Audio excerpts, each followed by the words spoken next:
Bal de promotion, aussi dit bal de prom. La fin de cycle scolaire, high school, est un moment de gloire et de célébration.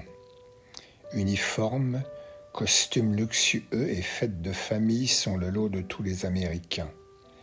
Les adolescents constituent de jolis couples d'un soir, soucieux de la beauté, de l'élégance et de l'entente parfaite. Il n'existe aucun signe de vieillissement de cette tradition et l'école et les familles en assurent la pérennité. L'instant est pourtant assez coûteux.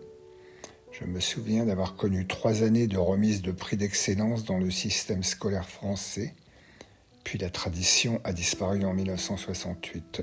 Je joins ci-dessous un petit commentaire trouvé au hasard du net, illustrant parfaitement la motivation égalitaire de la démarche. L'auteur est anonyme, nous reviendrons sur ce trait de caractère.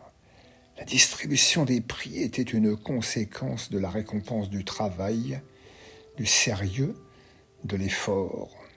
Mais donc, quelle horreur! Cela signifiait la sélection des meilleurs. Pour les agités du bocal de mai 68, c'était une insulte contre la religion de l'égalitarisme.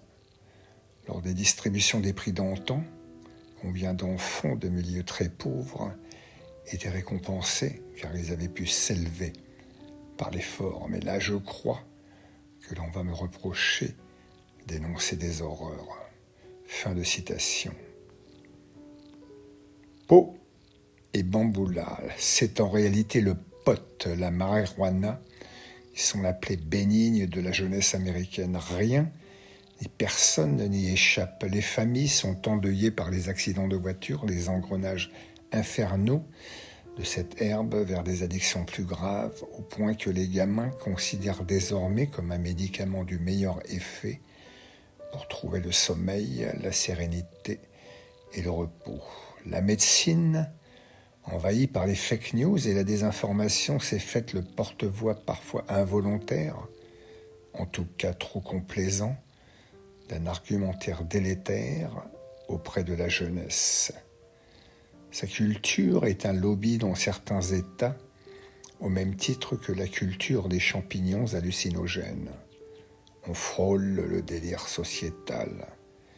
Quant au bamboula, parties et autres chouilles du week-end, elles découragent plus d'un parent à laisser la villa ou l'appartement inoccupé pour une nuit, faisant confiance à l'ado en pleine puberté et en quête de responsabilité. C'est en effet de notoriété publique, égard à l'ignorant, que votre bien deviendra illico presto, le hall de la gare du Nord aux heures de pointe, envahi par une jeunesse désinhibée de tous les milieux, en mal de sensations fortes, à tout le moins très alcoolisée, dont votre morveux en sera le digi et grand ordinateur d'un soir. Post-scriptum. Mon mioche poussa l'humour jusqu'à m'offrir le tonneau de bière vide en guise de cadeau, en reconnaissance anticipée de ma compréhension. Ce ne fut d'aucun effet, je l'avoue.